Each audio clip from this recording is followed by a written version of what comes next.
Olá, eu sou a Paula Merlo, diretora de conteúdo da Vogue, e te dou as boas-vindas ao segundo dia de Vogue Wellness Summit, nosso evento 100% digital e multiplataforma, que traz debate sobre autocuidado, esse tema tão importante durante a pandemia.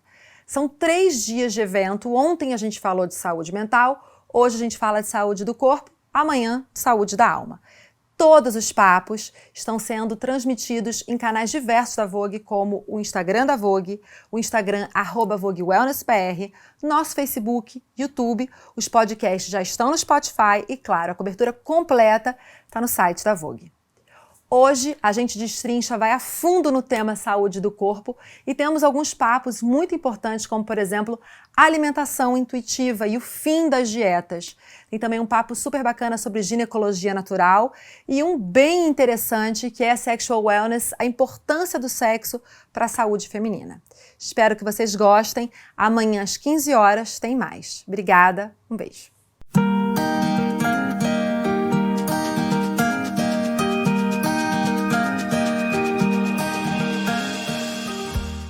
Olá, meu nome é Maria Laura Neves, sou redatora-chefe da Vogue e hoje a gente está aqui para falar sobre um tema muito importante para o bem-estar, que é a alimentação.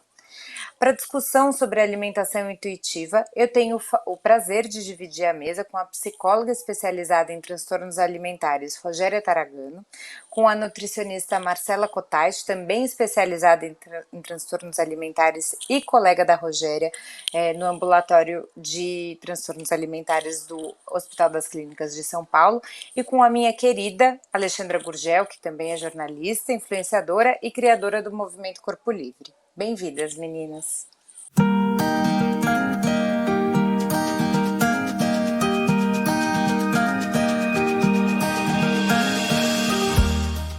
Olá, meninas, bem-vindas! Olá! Oi! Para começar essa conversa, acho que era importante a gente entender o que é alimentação intuitiva. Marcela, você pode nos ajudar com isso? Claro. Antes de qualquer coisa, obrigada pelo convite, Maria Laura. É muito gostoso estar aqui com vocês conversando sobre alimentação intuitiva. E a alimentação intuitiva a gente pode explicar como, na verdade, o zero fazer dieta, né? A libertação alimentar. Comer de maneira intuitiva é comer sem se prender, sem contagem de caloria, sem contagem de grupos alimentares. E é comer de acordo principalmente com os sinais do corpo. Então, reconhecer os sinais de fome física, entender os outros motivadores, como a vontade de comer, de maneira muito mais conectada com a sua individualidade do que seguindo determinados guias, como as dietas tradicionalmente. Muito bom. Meninas, alguém quer complementar o que a Marcela disse? Acho que está bem explicado, né? Acho que é voltar a comer de maneira natural. E vou te falar, não é fácil chegar nesse lugar. Porque quando a gente... Então. Eu, por exemplo, sou uma pessoa que estou 5 anos sem fazer dieta, inclusive aprendi muito com a Marcela, né? Sobre esse fato de que eu posso realmente comer intuitivamente, que se eu tiver um dia que eu quero comer um pouco mais, não quer dizer que eu sou extremamente compulsiva. É que eu quero comer um pouco mais. Tem dia que meu corpo quer comer uma fruta e eu não entendo porque ele quer comer uma fruta. Tem dia que eu quero comer uma coisa que é mais gordurosa. E eu penso, aquilo vai me fazer mal. Só que aquilo me faz bem, sabe? De alguma forma aquilo me dá um afago mesmo. E aí não é todo dia. E aí entendendo que eu posso realmente ter uma relação com o meu corpo, uma relação boa, e realmente essa intuição, né? Porque a gente não é ensinado a ter essa intuição, a gente é ensinado a seguir regras. A gente não é ensinado a olhar para o nosso corpo, parar e pensar, poxa, o que eu preciso hoje? O que vai me fazer bem? Então é a gente realmente reaprender a comer, né? É difícil. Acho que, na verdade, é um reaprender, né? Porque enquanto crianças, nós sabemos fazer isso, né? Se a gente está com fome como criança, a gente come. A gente, se está triste, chora. A gente não vai procurar comida. Mas em algum momento das nossas vidas, a gente desaprende isso, né? Então, acho que o que você está colocando realmente faz sentido. É um reaprender, né? E eu falando sobre essa dúvida, né, do que é alimentação intuitiva e essa dificuldade de encontrar o que é essa intuição ou o desejo, né? Falando sobre esse tema com outras pessoas, invariavelmente, 90% falar. Aí é que, né, eu vou comer brigadeiro todos os dias, aí se eu for seguir o meu desejo, eu vou comer só porcaria, vai ser uma alimentação que não é balanceada, enfim. E aí, Marcela, eu acho que é importante, eu acho que a Xanda já trouxe um pouco essa questão de atender às necessidades do seu corpo, mas como é que a gente pode começar a desconstruir essa ideia de que se a gente for seguir os nossos desejos, a gente só vai comer doce o dia inteiro, né? Você sabe que isso que você falou eu acho super interessante, porque as pessoas de fato pensam que não fazer dieta é comer qualquer coisa, de qualquer jeito, em qualquer lugar, em qualquer momento. E na verdade é exatamente o oposto disso. Quando você está conectado aos seus sinais e aos seus desejos alimentares, a gente começa a entender o que é o desejo genuíno de comer alguma coisa.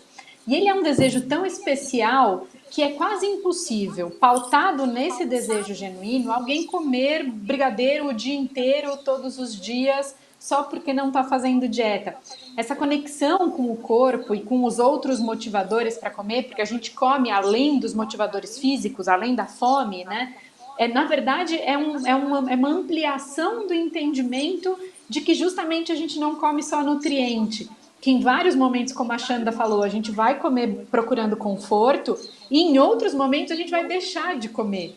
Né? É comer com o equilíbrio essencial para você não racionalizar a sua alimentação. A dieta faz com que a gente racionalize o comer. A gente deixa de comer comida quando a gente faz dieta. A gente passa a comer caloria, a gente passa a comer nutriente. E aí a gente tem essa ruptura, que eu acho que a Rogéria trouxe muito bem, que a gente tem na infância uma conexão muito mais calma com a comida e com o corpo. E aí depois a gente começa a racionalizar e deixa de usar a intuição.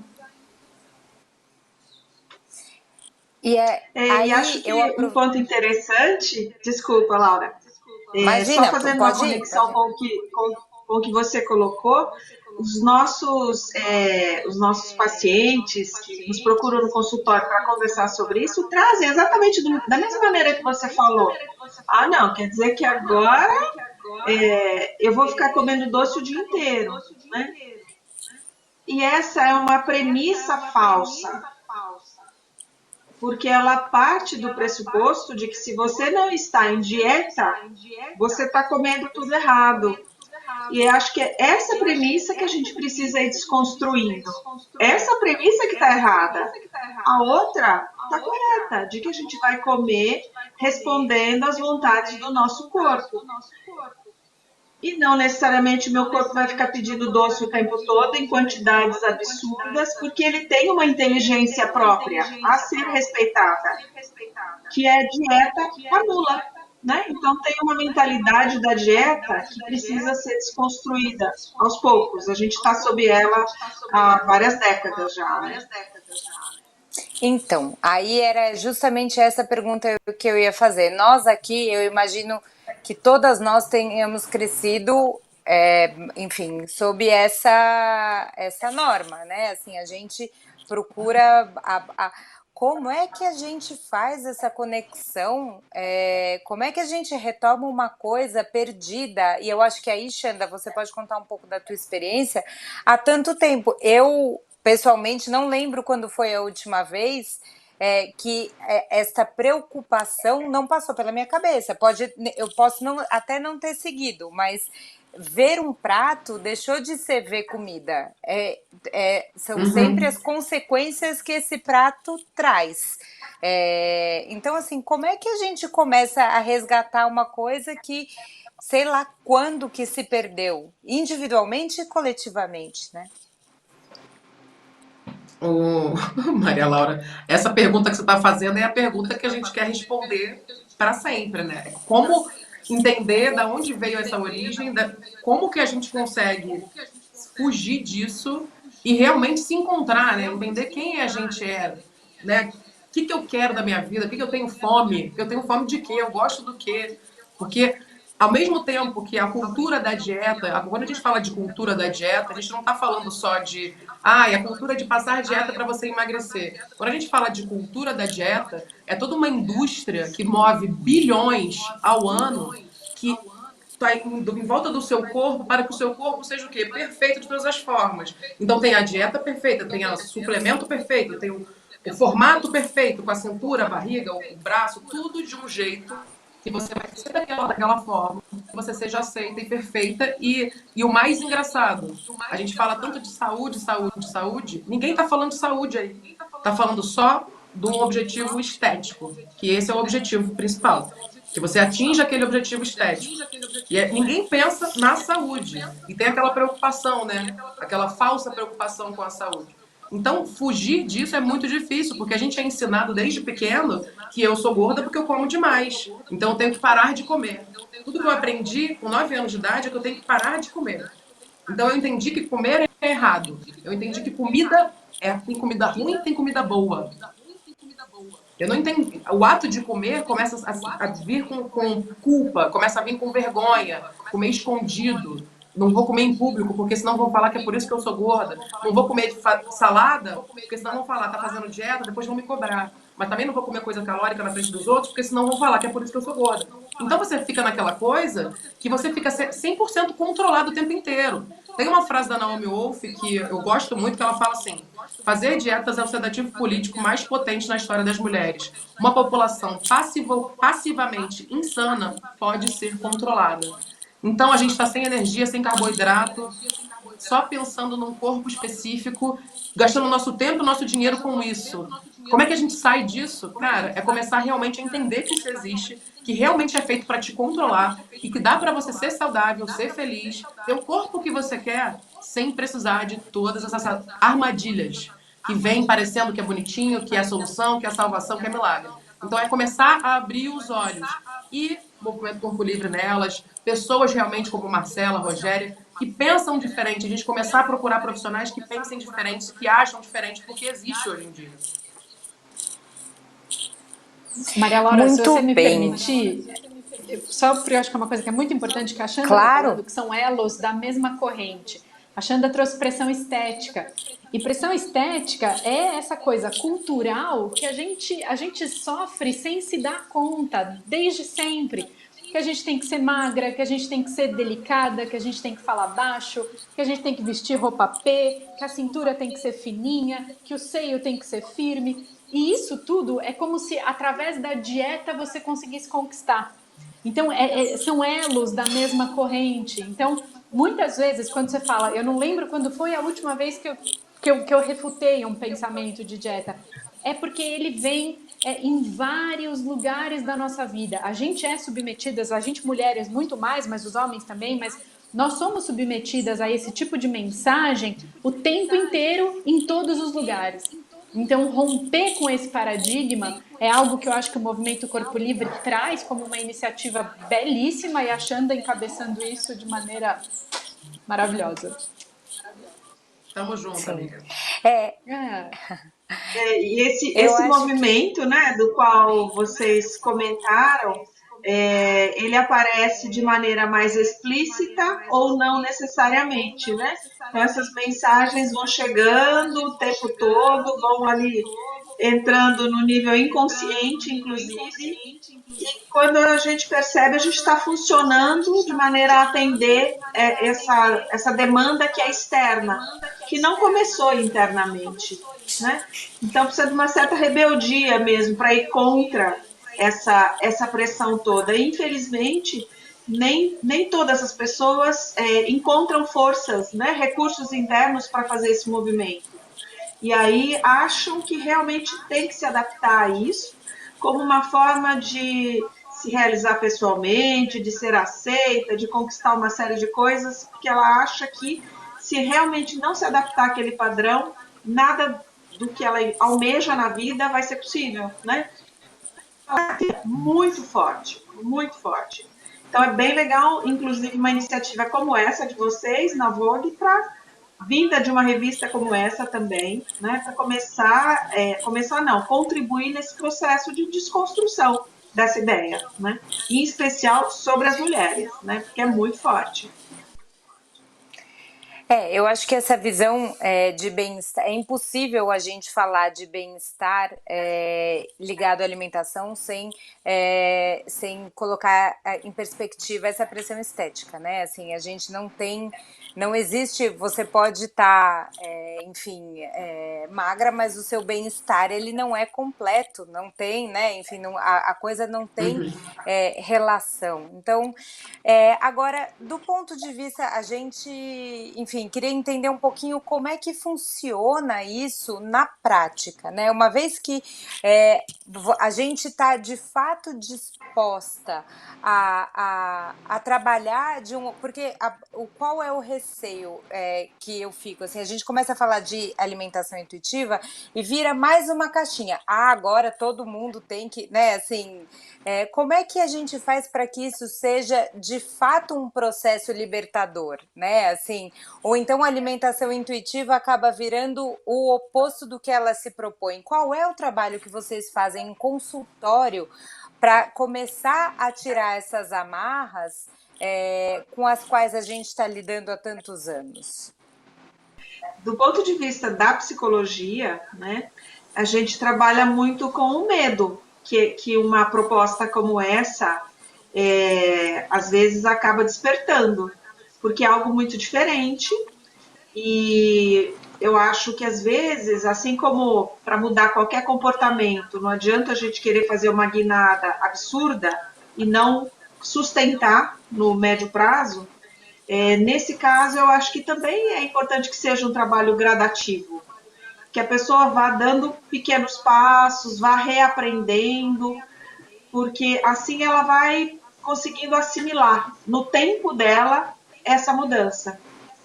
Porque, do contrário, pode ser muito assustador. Alguém que, desde os 10 anos de idade, está com 30, 40, você propõe um negócio desse, ela fala, não dou conta. Tenta uma semana ou duas, tem alguma pequena variação de peso que seja, e muitas vezes são pessoas que ficam se pesando todo dia, mais que uma vez ao dia, ela não vai sustentar, ela vai voltar, né? E não é isso que a gente quer. O que a gente quer é que romper com esse medo. E eu acho que para isso é aos poucos, com alguns passos para frente, aí volta um pouquinho, experimenta um pouco mais lá fora, vai vendo como é que ela vai se sentindo e com muito suporte. Eu costumo falar Marcela. que a gente faz várias coisas de maneira intuitiva.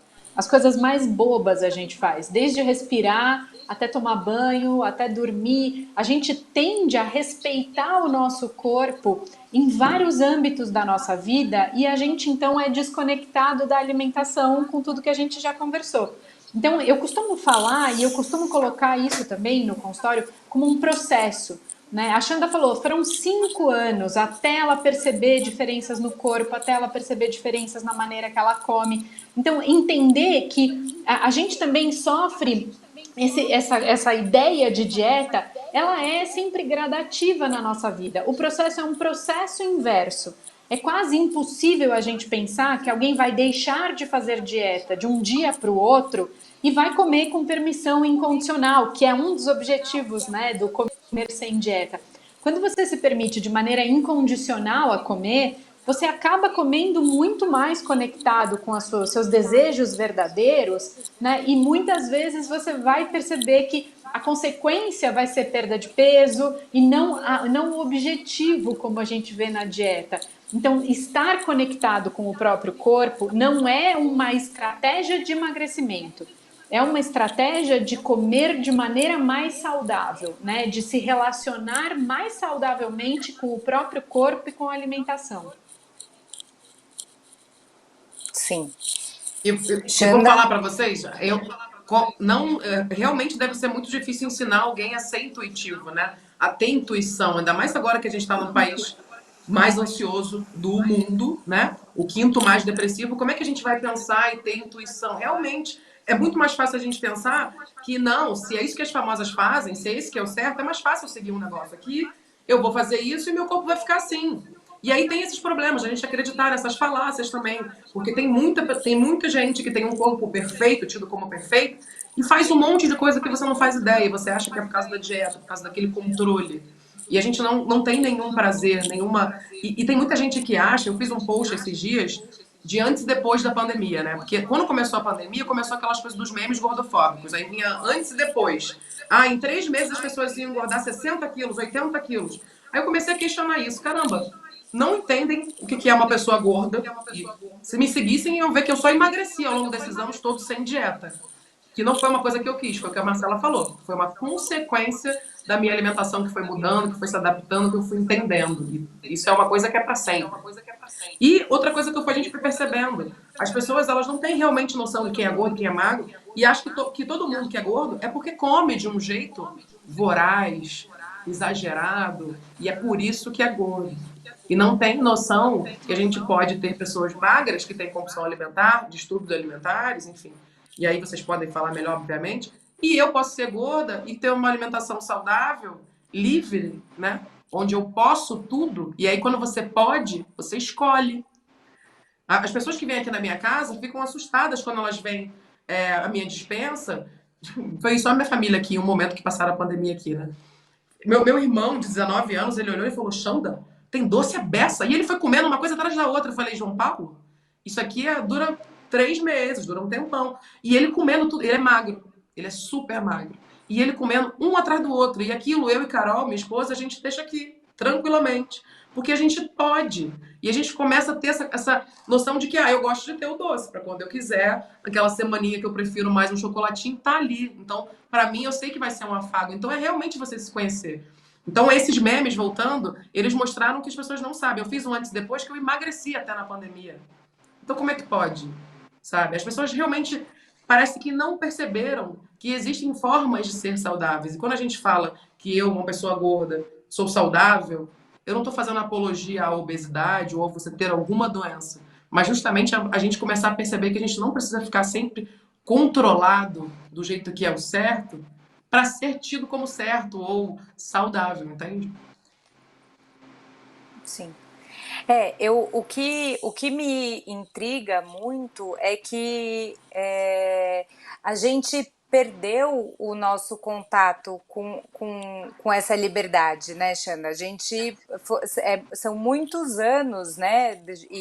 E como a Rogéria falou, são muitas interferências que vão nos desconectando desse momento em que a gente comia por prazer ou satisfação e isso se restringia a uma coisa normal e sem grandes impactos emocionais, né, essa dissociação. E aí, voltando um pouco, Rogéria e Marcela, com relação a pessoas que... dada essa dissociação que a gente tem entre a nossa intuição, entre as nossas necessidades físicas ou emocionais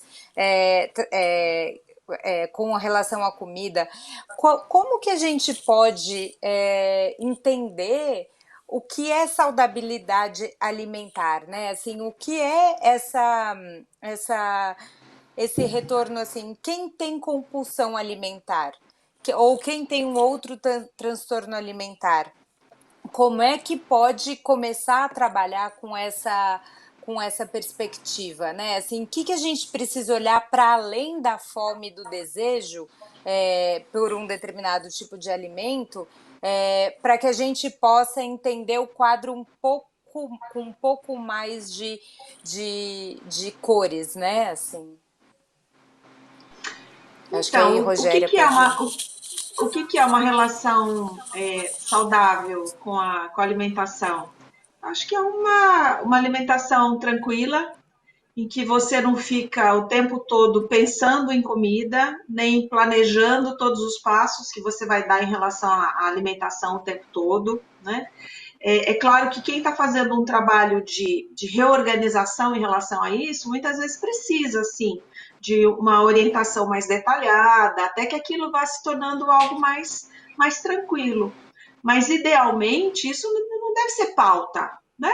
comer, eu acho que comer não deve ser pauta, deve ser algo que faz parte, claro, do seu dia a dia. Tem dias que você come e é uma ocasião mais especial, então aquilo é um assunto no dia, mas no geral é uma relação mais tranquila. Quando isso começa a ocupar muito espaço mental, você começa a gastar muita energia mental em torno disso, né? Ou para comer a menos, ou porque você só pensa em comida.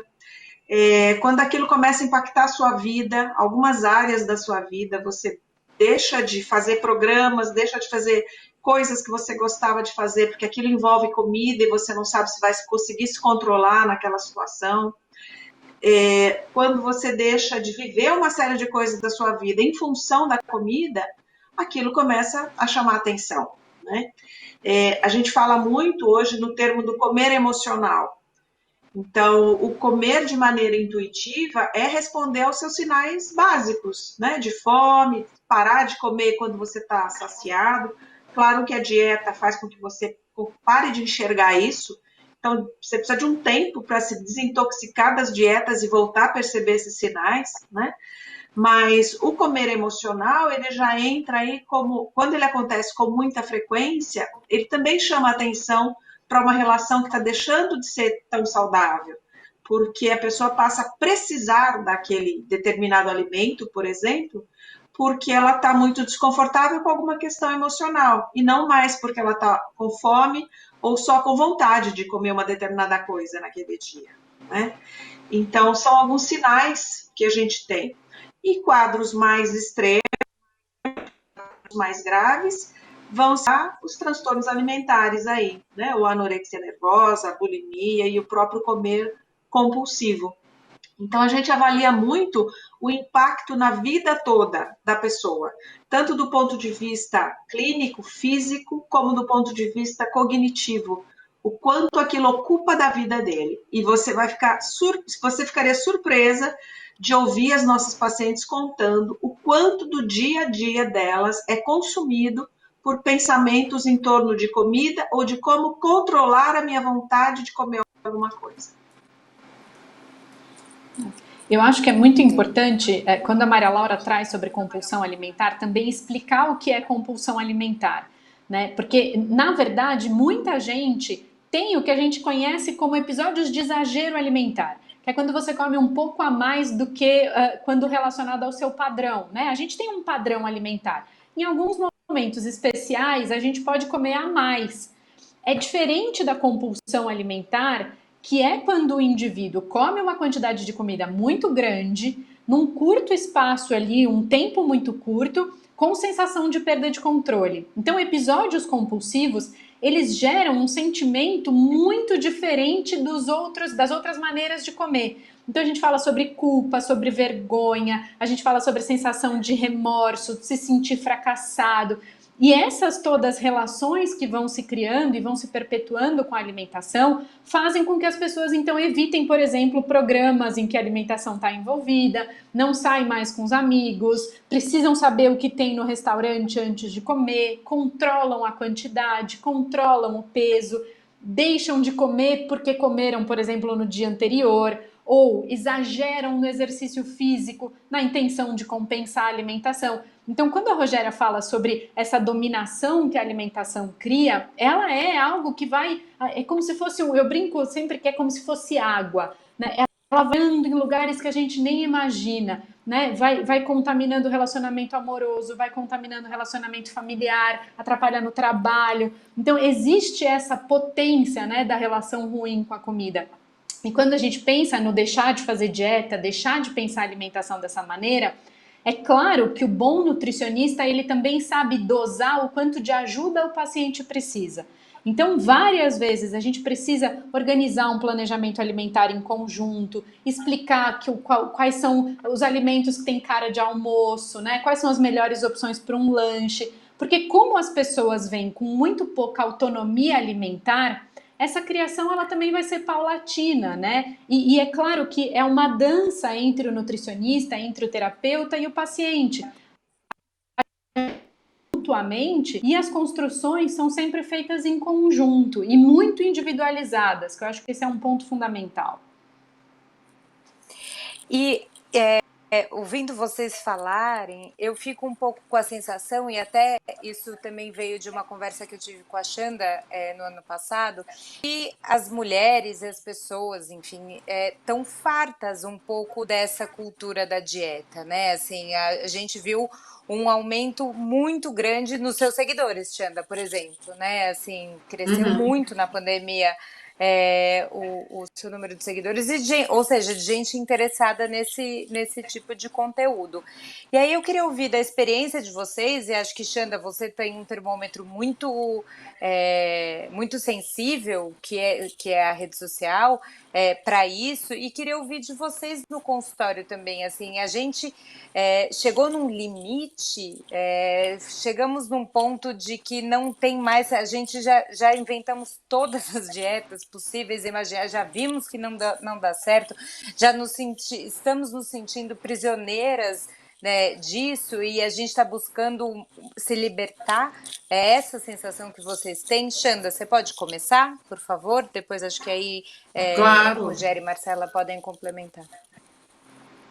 Então, ao mesmo tempo que a gente está num país que é líder no ranking de cirurgias plásticas no mundo, né? E eu estou falando de cirurgias plásticas geral, inclusive cirurgia íntima, silicone, inclusive aumentou 141% o número de cirurgias plásticas em jovens de 13 a 18 anos. E a principal plástica que elas fazem é o quê? Rinoplastia, com o intuito de ficar bem na selfie. Então, o Instagram acabou de completar 10 anos. Então, se a gente for comparar essas coisas, tem vários dados que comprovam de que a gente realmente está no limite, né? O país mais ansioso. Se a gente for associar tudo, a gente está fazendo... Tem vários casos aí, a gente teve a Tainara Ogê, que quando veio o caso da Liliane Amorim, que quase morreu, né, fazendo uma lipoled, veio a Tainara Ogê falando, ela me deu uma entrevista falando que ela gostaria de ter falado comigo antes, mas ela tinha vergonha. Então, a gente está vendo que mesmo as pessoas de padrão que estão buscando procedimentos e se encaixar, de alguma forma estão hoje com a sementinha plantada. E eu lembro que a nossa conversa que a gente teve no ano passado, a visão que eu tive, e tenho ainda, né, a gente está um ano de pandemia, é que a pauta do corpo, e a gente é comprovada por números, ela andou muito no ano passado. Então a gente andou, quiçá anos, em meses no começo da pandemia. E isso, eu digo isso não só pelos meus seguidores, como você ressaltou, Mariela, mas também o Movimento Corpo Livre, que nasceu em janeiro do ano passado, realmente um espaço online dele no Instagram, e a gente com um ano já está com 400 mil seguidores e crescendo, e com vários projetos acontecendo, e várias movimentações mesmo. As mulheres, tem muita gente, principalmente mulher, que realmente não aguenta mais. A gente pode ter o maior veneno, mas está surgindo cada vez mais antídotos, e cada vez mais pessoas em busca disso, querendo realmente ter um outro olhar sobre a alimentação, sobre exercício físico. Também outra pauta, porque a gente não se exercita por amar o nosso corpo, a gente se exercita porque a gente odeia, porque a gente quer que ele mude. Então também mudar esse olhar sobre a gente se exercitar, sobre a gente realmente se olhar no espelho com um olhar limpo, sabe? Limpar todo aquele óculos imundo das pessoas falando pra gente como a gente tem que ser, o que foi imposto. Então a gente está vendo isso. Ano passado eu tive várias famosas, assim, muito famosas mesmo, que eu nunca imaginei. Acho que travou, né? Teve várias pessoas com muito alcance que se interessaram pela pauta, começaram a divulgar. A gente teve vários... Pô, a gente foi capa da Vogue, inclusive, né? Corpo Livre pautou a Vogue ano passado. Então, acredito que cada vez mais a gente está crescendo. E a gente está evoluindo. Tem hoje um monte de gente, não sou só mais eu, tem um monte de vertente hoje. Vai surgir vertente. Eu estou falando no meu segundo livro, no Comece a Se Amar, que a gente está vivendo a primeira onda do movimento Corpo Livre. É a primeira onda, é uma coisa que está começando ainda. E muita coisa está por vir. Eu realmente fico feliz, apesar de tanta dificuldade ainda, para que a gente realmente tenha uma sociedade um pouco mais gentil e amorosa consigo mesmo e com os outros, né? Eu concordo com a Xanda que nós temos visto várias sementinhas aí, né, brotando, dando resultados. Eu acho que esse movimento de intolerância, né, em relação a alguns desses aspectos é importante. Ele começou a pegar uma fatia relevante, né, que é a indústria da moda. Então a gente sabe o quanto que mexer no bolso faz diferença para todo mundo, né, para o indivíduo, para os grupos, para as corporações.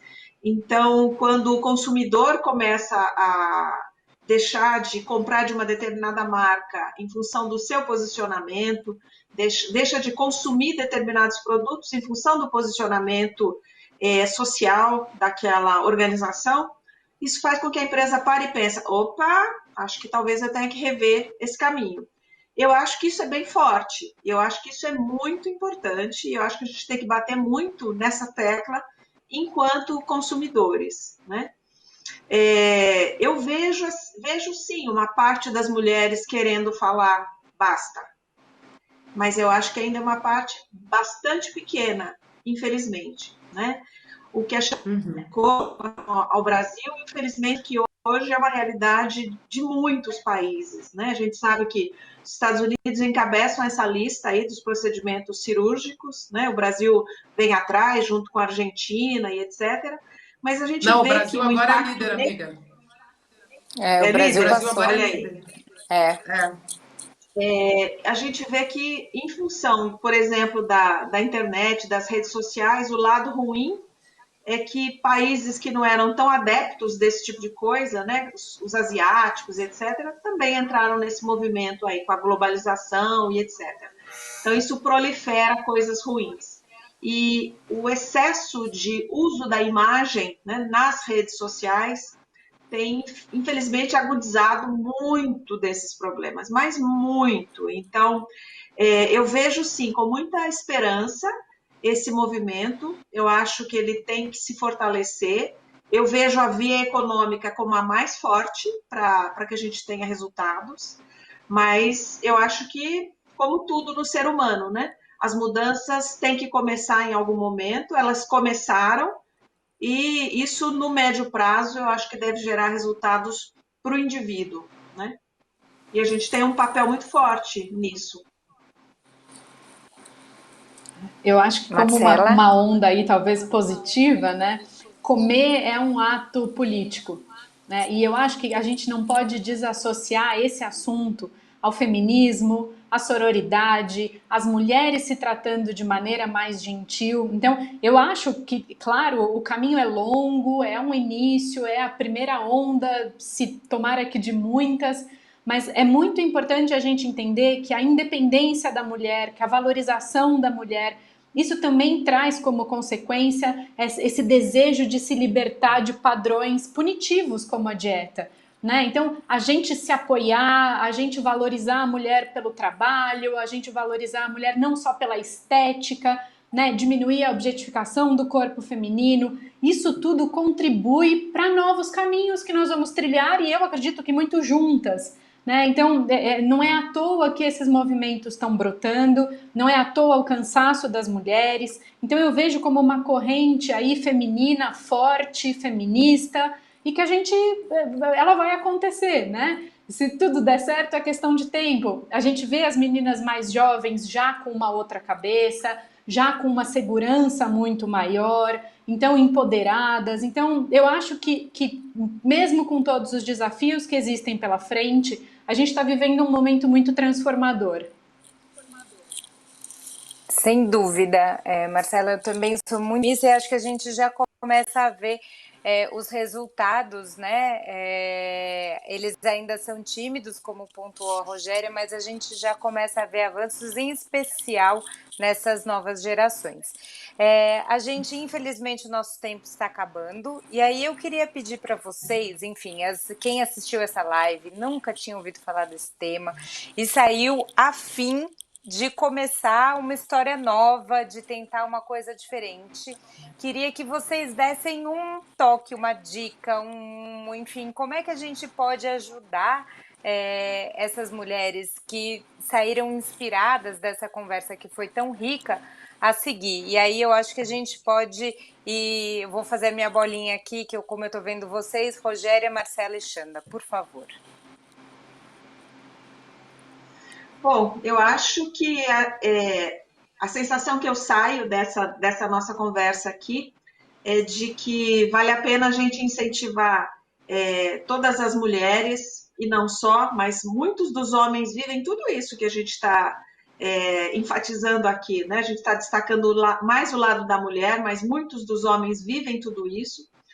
Felizmente, muitos dos homens nos apoiam já nessas ideias e, né, nesse conceito diferente em relação à alimentação. Acho que precisamos ressaltar isso também, né? Eu acho que a mensagem seria no sentido de cada um de nós se desafiar um pouquinho para tentar fazer algo diferente, porque eu acho que a sensação é muito libertadora para quem consegue dar esse passo. É trazer de fato a escolha, né, em relação a todas as pequenas decisões que a gente toma em termos de alimentação diariamente, para a mão de cada um, e não deixar isso na mão de outro decidindo e você só como um ser passivo ali, né? Então, pleitear, buscar essa sensação libertadora, eu acho que é um grande estímulo, um grande incentivo que eu gostaria de deixar aqui. Maravilha. Muito boa essa noção de bem-estar, né? Vamos lá, Marcela. Eu queria que todo mundo que escutou esse papo, né, que ele é sempre muito enriquecedor, que acredite de verdade que é possível viver em paz com o próprio corpo, que é possível comer em paz, que é possível ter autonomia alimentar, ser dona das próprias escolhas alimentares, né? Que é esse processo libertador que a Rogéria falou, que eu concordo plenamente com ele. Então, se apoie em pessoas que também estão conectados a essas ideias, né? Tenta sempre se manter saudável em relação ao meio ambiente que você vive. Saúde é fundamental, é a junção dessas duas coisas. Então, procura sempre trilhar esse caminho mais gentil consigo mesma. Eu acho que esse é o ponto mais importante e muito possível de ser conquistado.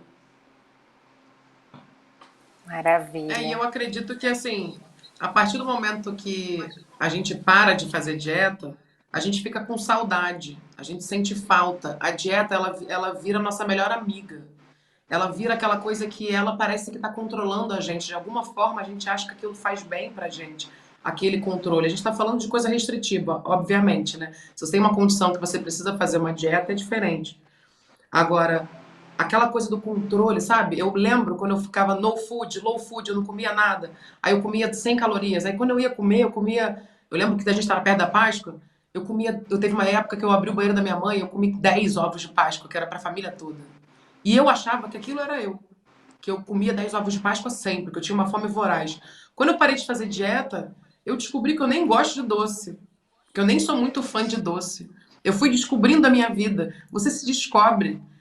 Quando a gente fala de mito da beleza, de controle, é muito louco, porque parece que, e falando de forma bem experiência individual, que você realmente não é para você saber aquilo sobre você. Não é para você ter essas informações, porque isso sim é empoderador. Isso sim é você ter controle da sua vida. Quando você sabe o que te faz bem, aquilo que faz bem para você, para o seu corpo, para a temperatura do seu corpo, para o seu dia a dia. Eu fui descobrir que me dava refluxo a minha vida inteira, e eu crente que eu tinha problema de estômago, era uma coisa da alimentação, era laticínio.